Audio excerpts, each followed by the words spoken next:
안녕하세요 유튜브 시청자 여러분, 제자르입니다. 손흥민 선수의 토트넘의 모든 소식 전해드리려고 노력하는 제자르의 2024년 8월 26일 세 번째 영상이 되겠습니다. 이번에 토트넘은 프리미어 리그 2라운드에서 에버턴을 홈에서 4대 0으로 박살내버렸습니다. 손흥민 선수의 두 골이 터져 나오면서 만족스러운 경기라고 할 수 있겠고, 공격에서 4골을 터뜨렸고 토트넘은 승점 3점을 얻었고, 그리고 지난 시즌 막판에 수비적으로 불안했던 토트넘은 클린시트를 기록하면서 이번 경기에서 손흥민 선수의 골 감각도 살아났고 승점 3점도 얻었고 초반 단단한 수비력을 보여주면서 사기도 올랐고 기세도 올랐으며 자신감도 얻었다고 할 수 있겠습니다. 지난 시즌 막판에 상대 팀들에게 경기 패턴이 분석되어 버리면서 시즌 막판에 수많은 골을 실점했던 토트넘이 이번 에버턴과 경기에서 확실히 달라졌다는 소식 전해드리려고 하는데요. 어떤 소식인지 관련 소식 바로 알아볼까요? 해당 소식은 풋볼 런던을 통해서 전해졌는데, 이미 효과가 나타난 엔제 감독의 토트넘의 코칭 스태프의 변경과 그리고 엔제 감독이 오도베르를 좋아하는 이유 라는 제목의 골드 기자의 기사였습니다. 상당히 긴 내용의 기사였는데 제가 여러분들이 이해하기 쉽게 설명드리도록 하겠습니다. 토트넘은 엔제 감독의 지휘하에 많은 위기를 겪었는데 마침내 이번에는 토트넘 팬들이 처음부터 끝까지 즐길 수 있게 해주었고, 최대한 드라마틱한 장면을 줄였고 경기 퀄리티를 높였다. 토트넘은 부상으로 인한 결장으로 솔랑키 등이 나오지 못하는 등의 상황에서 에버턴과 경기를 치렀는데 개막전에서 한 명의 선수만 바뀐 상태였을 뿐이었다. 토트넘은 많이 노력해 왔는데 엔제 감독은 지난 시즌 에버턴 원정 경기에서 세트피스 상황에서 많은 어려움을 겪었었다. 하지만 이번 경기를 통해서 세트피스 위협을 처리한 방식에 만족할 것이고, 팀이 찬스를 마무리하고 반대편에서 세트피스로 골을 넣은 방식에도 만족할 것이다. 엔제 감독은 크리스 데이비스 코치가 팀을 떠난 후에 새로운 코칭 듀오인 닉 몽고메리와 세르히오 라이문도 스태프를 데리고 왔는데, 두 코칭 스태프는 이번 여름 자신의 의견과 특히 군대 경험을 바탕으로 해서 비롯되는 규율로 주목을 받고 있다. 라이문도 코치는 군 복무 경험이 있고 몽고메리 코치는 가족이 군인으로 군인과 연관이 되어 있다.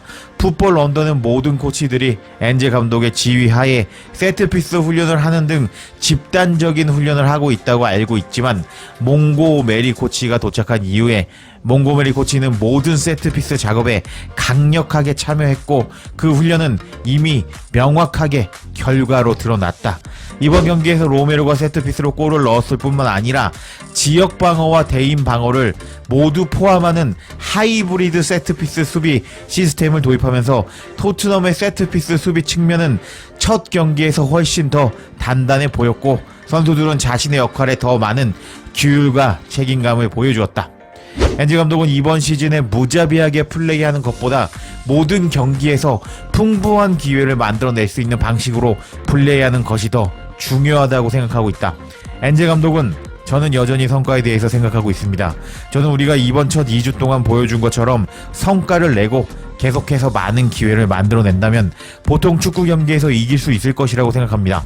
오늘도 믿을 수 없는 기회를 만들었고 더 많은 골을 넣을 수 있을 것이라고 생각했습니다. 하지만 이런 성과를 유지하는 것이 중요하고, 지난주 이후로 접근 방식을 바꿔서 득점에만 집중하는 것은 원치 않는 일이라고 생각합니다. 우리는 접근 방식을 바꾸지 않았습니다. 지난주와 같은 방식으로 플레이했고 오늘은 공격의 다양성이 조금 더 있었다고 생각합니다. 우리는 넓게 공격했고 중앙 지역도 통과했고 중앙을 가로질러서 환상적인 질주도 했습니다. 그리고 메디슨도 몇 번의 1대1 기회가 있었다고 생각합니다. 그리고 세트피스의 발전도 그것 중에 하나입니다. 로메로는 공중에서 믿을 수 없을 정도로 좋았고 우리는 보통 로메로 쪽으로 공을 크로스를 올려줍니다. 이런 것들은 도움이 됩니다. 이번 경기는 중요한 승리였다. 반드시 이겨야 되는 경기는 아니었지만 엔제 감독은 토트넘의 이번 시즌을 위해서 승점을 모으기 시작하고 싶어하고 토트넘에게는 추진력이 필요했다. 이번 경기는 좋은 시작이었다 하면서 토트넘이 세트피스에서 지난 시즌과 다르게 발전하는 모습을 보여줬다고 밝혔습니다. 제 영상을 꾸준하게 보신 분들은 아시겠지만 토트넘은 지난 시즌에 맨시티와 FA컵 경기에서 맨시티의 더러운 비카리오 키퍼 차징후에 골을 넣는 패턴에 당하면서 FA컵에서 탈락하고 말았습니다. 그리고 그 경기가 전례로 남아서 그 경기 이후로 토트넘을 상대하는 수많은 팀들은 세트피스에서 비카리오 앞에 덩치 큰 선수를 배치하고 차징하면서 세트피스에서 토트넘에게 골을 넣는 패턴을 보여주었고, 실제로 지난 시즌 막판에 세트피스로 수많은 골을 실점한 토트넘이었습니다. 그때 계속 세트피스에서 당하는 엔제 감독의 토트넘을 보고 저를 포함한 수많은 팬들이 욕을 한 것이 사실이었습니다. 하지만 원래 수비력이라는 것이 시즌 중에 갑자기 좋아진다고 할 수 없습니다. 하지만 엔제 감독은 지난 시즌과 동일하게 똑같은 패턴으로 당하는 감독은 아니었습니다. 기존 코치가 떠나면서 새로운 코치를 영입한 토트넘이었는데, 닉 몽고베리 코치가 팀에 도착한 이후에 모든 세트피스 훈련에 관여했고, 지난 시즌과 마찬가지로 션 다이치 감독의 에버턴은 세트피스로 득점을 노리는 세트피스 전문가라고 할 수 있는 팀이었는데, 토트넘 전담 골드 기자는 토트넘이 세트피스로 골도 넣었고 그리고 완벽한 세트피스 수비도 보여줬다고 기사를 통해서 토트넘의 약점이 보완되었다고 말해준 것이었습니다. 와, 실제로 지난 시즌 토트넘이 홈에서 에버턴을 상대할 때 세트피스에서 흘러나온 발전하는 엔제 감독 정말 마음에 드는 것 같습니다. 실제로 지난 시즌 토트넘이 홈에서 에버턴을 상대할 때 세트피스에서 흘러나온 세컨드 볼을 고메즈가 중거리 슛으로 밀어넣으면서 한 골을 실점한 토트넘이었는데, 이번에는 세트피스가 얼마나 좋아졌는지 이번 경기 통계를 통해서 알아보도록 하겠습니다. 이것이 이번 경기 토트넘과 에버턴의 통계입니다. 경기 통계인데요. 토트넘이 점유율 70% 먹고 슈팅 13개, 그 중에서 유효 슈팅 7개나 나오면서 이제 상당히 높은 유효 슈팅 전환율을 보여줬습니다. 그리고 에버턴은 이제 세트피스로 롱볼로 이제 공격을 하는 션 다이치의 경기 스타일대로 이제 세트피스를 상당히 많이 활용하는 모습을 보여줬습니다. 일단 그 중에 10개의 슈팅을 한 이제 에버턴이었는데요. 에버턴은 이번 경기에서 5번의 세트피스 찬스를 얻었습니다. 지난 시즌의 세트피스로 이제 계속 골을 실점하는 토트넘이었다면은 아마도 수많은 골을 실점했을 겁니다. 최소 한 골 정도는 실점했을 가능성이 높습니다. 하지만 이번 경기에서 토트넘은 단 한 골도 세트피스에서 허용하지 않았습니다. 그럼 토트넘이 얼마나 세트피스 방어를 잘했는지 영상으로 계속 제가 찾아드릴 수도 있겠지만 통계를 통해서 보기 쉽게 알려드려 보도록 하겠습니다. 자, 에버턴이 지금 이렇게 슈팅을 때렸는데요. 에버턴이 61분에 슈팅을 때렸는데 이거는 일반 플레이고요. 그 다음에 35분에 이제 속공을 통해서 칼버트 루인이 슈팅을 때렸는데 이것도 헤더로 나왔는데 일단은 이것도 세트피스는 아니었습니다. 그리고 드디어 세트피스가 나왔네요. 전반 추가 시간, 코너킥 상황에서 두쿠레가 오른발로 세트피스 상황에서 슈팅을 때렸는데 결과를 보시면은 막힘이라고 나와 있죠. 그만큼 토트넘이 세트피스 방어력이 올라갔고 이제 골문 안으로 향한 슈팅을 허용한 것이 아닌 수비가 막았다는 것을 의미한다고 할 수 있겠습니다. 그리고 여기도 보면요, 또 코너킥 상황이거든요. 또 전반 추가 시간 1분에 타코스키가 코너킥에서 헤더를 했는데 또 수비가 막았다는 것을 알 수 있겠습니다. 여기 볼까요? 그리고 이거는 일반 플레이였고 여기도 이제 또 코너킥이죠. 전반 44분에 에버턴이 밀어붙이는 상황에서 또 코너킥이었는데 맥닐이 왼발 슈팅을 때렸는데 토트넘 수비진이 그걸 알고 미리 몸으로 막아버렸다는 것을 알 수 있겠습니다. 그럼 다음 슈팅을 한번 볼까요? 여기도 나왔네요. 전반 16분에 해리슨이 코너킥 상황에서 왼발 슈팅을 했는데 이것도 수비에 막혀버렸습니다.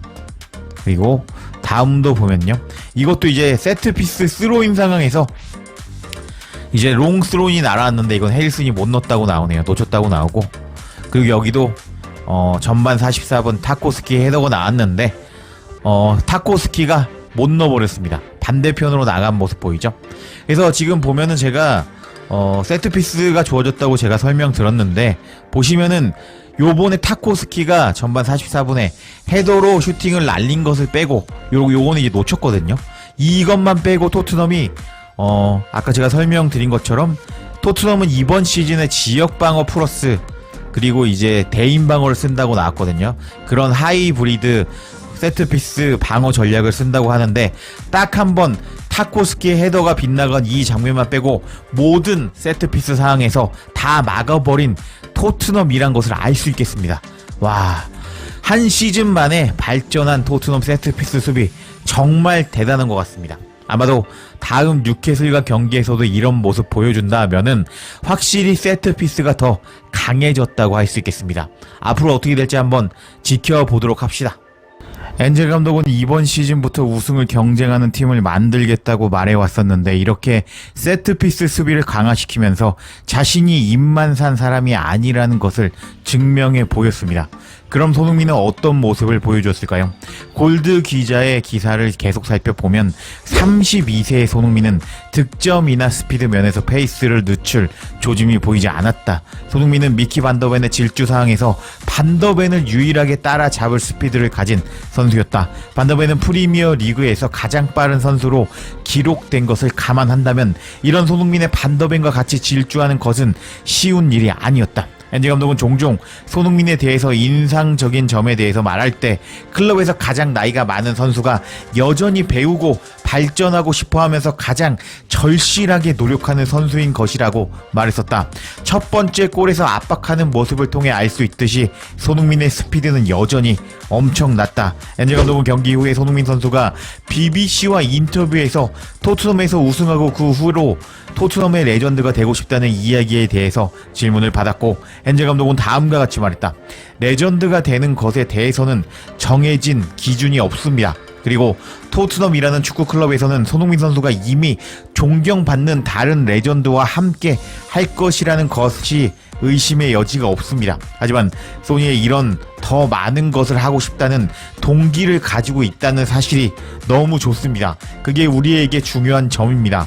오늘 소니는 정말 훌륭했습니다. 제가 소니를 중앙에 배치한 이유는 에버턴은 빌드업 부분에서 픽포드 키퍼를 가장 많이 사용하고 있다는 것을 알고 있기 때문입니다. 그리고 소니는 우리가 기용할 수 있는 최전방에서의 최고의 압박을 보여줄 수 있는 선수입니다. 소니는 믿을 수 없는 능력을 보여줬습니다. 소니는 그 역할을 즐겼고 왼쪽으로 자리를 바꿨을 때 또다시 위협적인 모습을 보여줬습니다. 라고 말한 엔젤 감독이었다. 이번 시즌 소니에게 도움이 될 만한 점은 그가 모든 경기에 출전하지 않아도 된다는 것이다.